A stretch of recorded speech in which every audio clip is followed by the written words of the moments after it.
कौमी आरजूमंदी का गैर इंसानी तनाजुर और गालिब।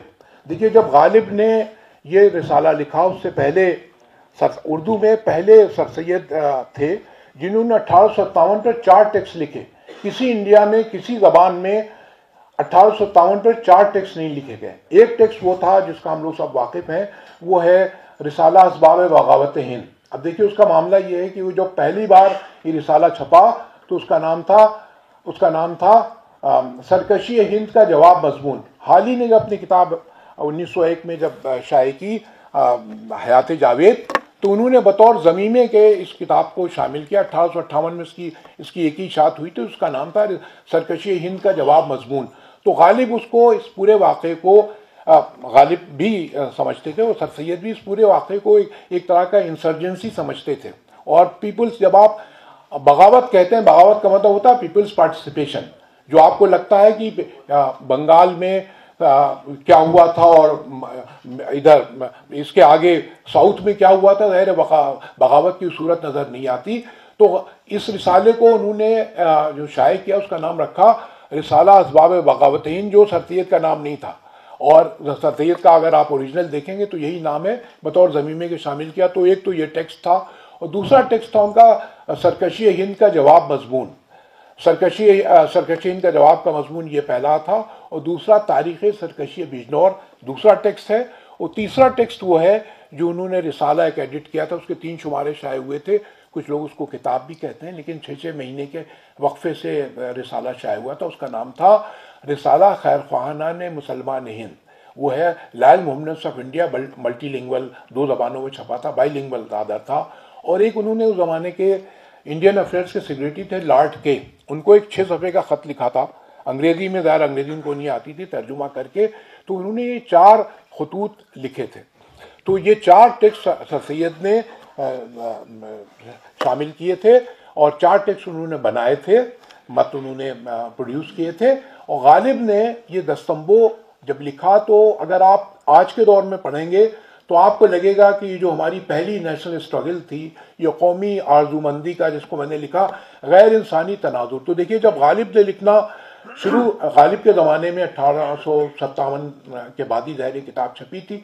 तो जो नेशनलिज्म का आप तस्वुर है, देखिए नेशनलिज्म है, पैट्रियटिज्म है, जिंगोइज्म है। तो जिंगोइज्म तो बहुत ही जारहाना कौम परस्ती है जो आप पूरी दुनिया में देख रहे हैं। उससे पहले पैट्रियटिज्म था, यू लव योर कंट्री, इस पर किसी को इतराज़ नहीं हो सकता। नेशनलिज्म आप सबको पता है, खलील रहमान साहब यहाँ मौजूद हैं, 18वीं सदी का डेवलपमेंट है।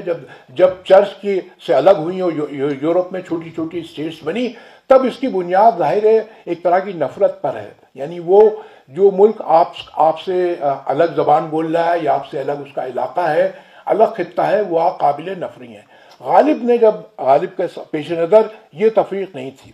अब सिटीजनशिप का मसला है, नेशनलिज्म का मसला है, पैट्रियटिज्म का मसला है, जिंगोइज्म का मसला, बहुत से जहते हैं। गालिब के सामने ये सूरत नहीं थी। मजहबी तफरीक तो थी, मज़हब की बुनियाद पर लोग तफरीक करते थे, लेकिन किसी इलाके में रहने वाला कोई आदमी काबिल नफरी है या दूसरी ज़बान बोल रहा है, उससे आप नफरत करें, गालिब इससे आशना नहीं थे।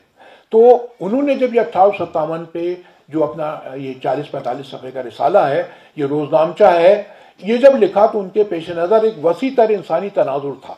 तो वो उन लर्जा खेज वाक़यात क्या, कैसे उन्होंने उसको विजन बनाया, ये चीज़ देखने की है। आपको लगेगा, जगह जगह लगेगा कि गालिब जो है अंग्रेज़ों की हम नवाई कर रहे हैं, चीज़ों को जस्टिफाई कर रहे हैं, और अंग्रेज़ों ने जो किया उसके बारे में उनकी राय शायद आपको लगेगा कि जो आज जो पॉपुलर व्यू है उससे मुख्तलिफ है।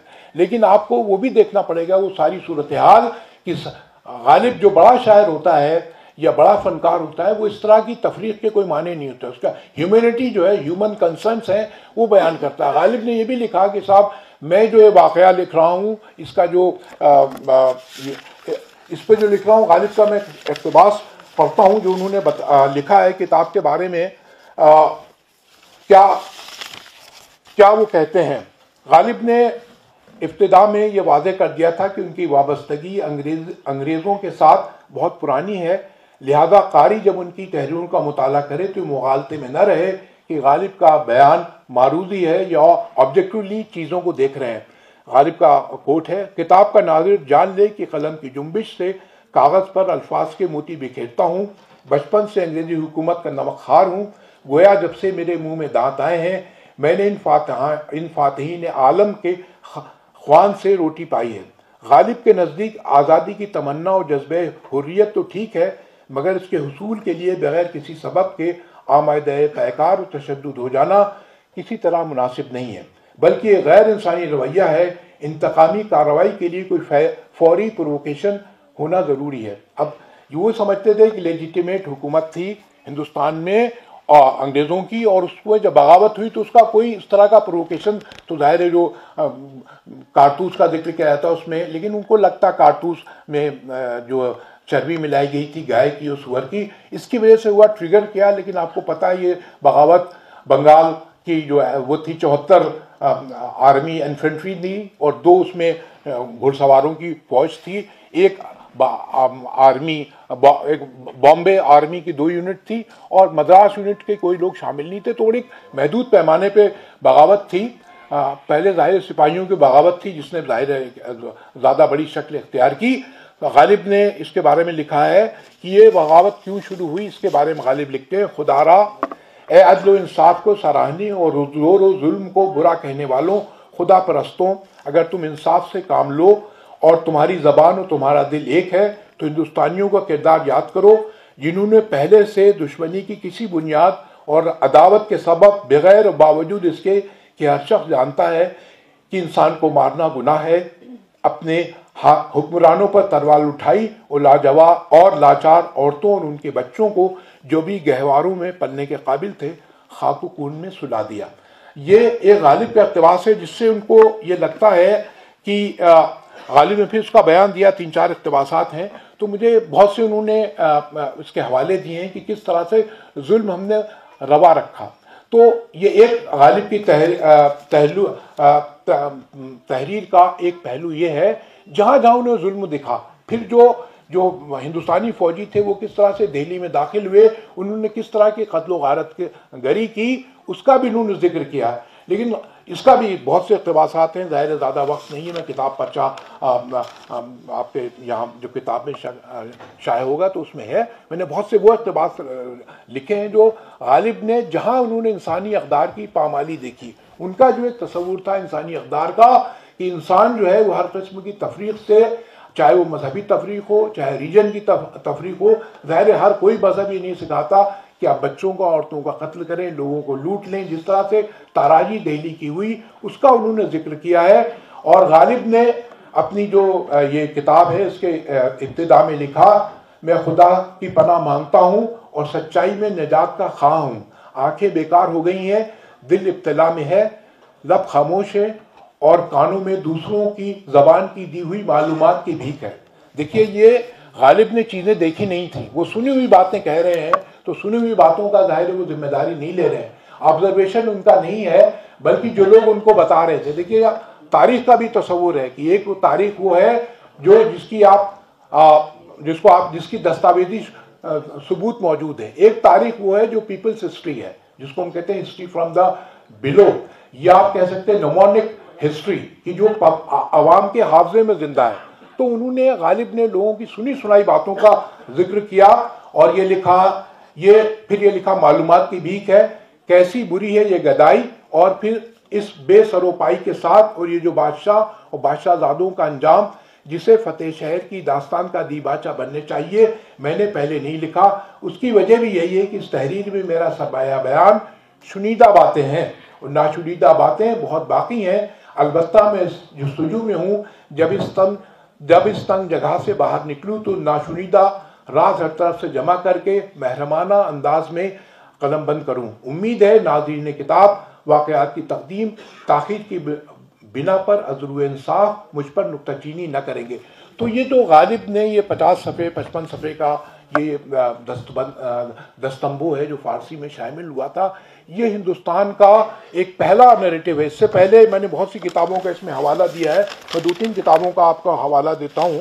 एक तो देखिए पहले 1858 में ही ये किताब छाई हुई थी, इसका नाम था J.B. मैलिसन की किताब है the mutiny of Bengal army the historical narrative. ये सबसे पहली किताब है, 1857 में छपी थी। इसको उस ज़माने में कहा जाता था रेड पम्फलेट है, कि उन्होंने लॉर्ड डलहौजी जो ज़माने के वायसराय थे उसको क्रिटिसाइज़ किया था। उसको पूरे अंग्रेज़ों ने बहुत क्रिटिसाइज़ किया कि उन्होंने जो यहाँ की लोकल हुकूमत थी, जो सर सैयद ने भी अपनी किताब में ज़रूर असबाब बगावत हिंद के नाम से जो मारूफ है उसमें जिक्र किया था। तो ये किताब शाये हुई थी। उसके बाद एक और इसी के जवाब में किताब छपी थी। इन सब के मैंने हवाले भी दिए, इक़्तिबासात भी दिए हैं कि गालिब को उनके साथ अगर आप मिला के पढ़ें। कर्नल विलियम एंडरसन की किताब थी the blue pamphlet on Indian affairs, James Ridgeway press London से 1858 में शाये हुई थी। और उसमें जो सबसे अहम काम था वो किताब शाये हुई थी। खालिद अलवी साहब बैठे हैं, इन्होंने बहुत दिल्ली की तारीख पे काम किया। आप आज के दौर में तो डालरैम्पल वगैरह की आप तहरीरें पढ़ते हैं, लेकिन इससे पहले चार्ल्स बिल की किताब थी the history of Indian mutiny giving a detail account of सिपाही इंसर्शन इन इंडिया। ये ब्रेन प्रेस लंदन से छपी थी। फिर एक ज़माने के पादरी थे R W H carry, sir Syed ने उनका कहीं जिक्र किया है। उन्होंने तो जो 1857 की बगावत थी उसको मोहम्मदन रिवोल्यूशन कहा था और ये लिखा था, उसकी किताब का नाम ही Mohammedan revolution its primary symptoms. Roorkee directory press से छाई हुई थी 1857 में। और एक जो फिर एक रूटलेज ने और एक यहाँ के एक डेली गजट था उसके एडिटर थे, उन्होंने किताब शामिल की शाये की थी, एडिट की थी, the Indian mutiny to the fall of Delhi. ये रूटलेज ने छापी थी लंदन में 1857 में। एक जो सबसे अहम किताब है, मुझे उसके कुछ इक़्तिबासात भी मिले और आर्काइव और जी पे वो किताब मौजूद है, ज़ाहिर आप चाहें तो देख सकते हैं। उसमें एक उसी ज़माने बंगाल आर्मी की एक लेडी थी, एक ऑफिसर थे जिनका कत्ल किया गया था, उनकी वाइफ थी, उसका नाम था मिसेस फैनी पेलल। उसकी किताब है, उसका नाम है हिस्ट्री ऑफ दिल्ली मसका, its suppose origin and the means being adopted in the to avenge by a lady, the wife of an officer in the Bengal army and suffered during that late tragedy। तो ये किताब एक इंसानी रद्द-ए-अमल को जाहिर करती है, जो उसके पॉलिटिकल इम्प्लीकेशंस हैं उस पर आप बहस कर सकते हैं, गालिब का इंटेंशन क्या था और किस तरह से उन्होंने किताब लिखी। हो सकता है खुशामद उनका मकसद हो, लेकिन जहाँ जहाँ उन्होंने इंसानी अक़दार की पामाली देखी, जो आपके बुनियादी इंसानी जो है, जो आपकी खूबियाँ हैं, जहाँ जहाँ उनको इनहराफ दिखा, उसके मैंने बहुत से इक़्तिबासात दिए हैं। उसको उन्होंने पेश नज़र रखा, अगरचे वो अंग्रेज़ों के तई जो उनका धर्मगोशा था, जिसका कोई मतलब भरम नहीं है, it is a fact. Ghalib ने खुद अपनी तहरीर में लिखा कि उनका पुराना नमक खार हूँ। तो जब आप पढ़ते हैं तो आपको ये पता चलता है। मतलब उन्होंने अपने भाई यूसुफ का जिक्र लिखा कि बुखार में इंतकाल हुआ, उसका बुखार से तप रहा था 3 दिन से, फिर मारा, फिर वो उसका इंतकाल हुआ, जबकि उनको अंग्रेज़ की गोली लगी थी, गोली से मरे थे वो। और तमाम चीज़ें मौजूद हैं, इस तरह की भी उनके यहाँ कोशिशें मौजूद हैं। मेरा सिर्फ ये कहना है कि अगर आप कलाम गालिब में इंसानी अक़दार देखें, वो भी देखने का जाविया है, लेकिन जो नॉन फिक्शन तहरीरें हैं उसमें 1-to-1 रिलेशनशिप होता है। गालिब बहैसियत इंसान के, उनका इंसानियत का क्या तस्वुर था। गालिब ज़ाहिर तज़ाद का मजमुआ थे, वो जगह जगह हर इंसान ज़ाहिर तज़ाद में इंसान ज़िंदगी गुजारता है, हर आदमी ज़ाहिर तज़ाद में ज़िंदा रहता है, हर आदमी काम बहुत अच्छी तरह कर रहा है। काजी जमाल साहब ने बहुत अच्छा पर्चा पढ़ा, बहुत मेटिकुलसली काम करते हैं, अभी टेलीफोन बज रहा, फ़ोन नहीं उठा रहे हैं, है ना। तो ये जो एक कंट्राडिक्शन है इंसानी ज़िंदगी का, गालिब उसका ज़ाहिर मजमुआ था। हर बड़ा आदमी होता है, हर इंसान होता है। तो ये जो आप दस्तंबों पढ़ें तो आपको गालिब की गहरी इंसानी दर्दमंदी का एहसास होता है। यानी चाहे वो जुल्म अंग्रेज़ों के बच्चों पे किया जाए, वहाँ की औरतों पे किया जाए, चाहे हिंदुस्तानियों के हाथ में जुल्म हुआ है। और अंग्रेज़ों ने, यानी जब वो अंग्रेज़ दाखिल हुए, जब उनकी फतेह हो गई, उसके भी मैंने इक़्तिबासात दिए हैं, तो किस तरह से उन्होंने हिंदुस्तानियों का हयात तंग कर दिया, इसका भी गालिब ने बहुत जिक्र किया कि किस तरह से उन्होंने लोगों को मारा, कुएं में लाशें मिली। लिखा दिल्ली में सिर्फ 1000 मुसलमान बचे थे, शहर से सबको बाहर कर दिया गया था, उनके भी मज़ालिम का वैसे ही जिक्र किया।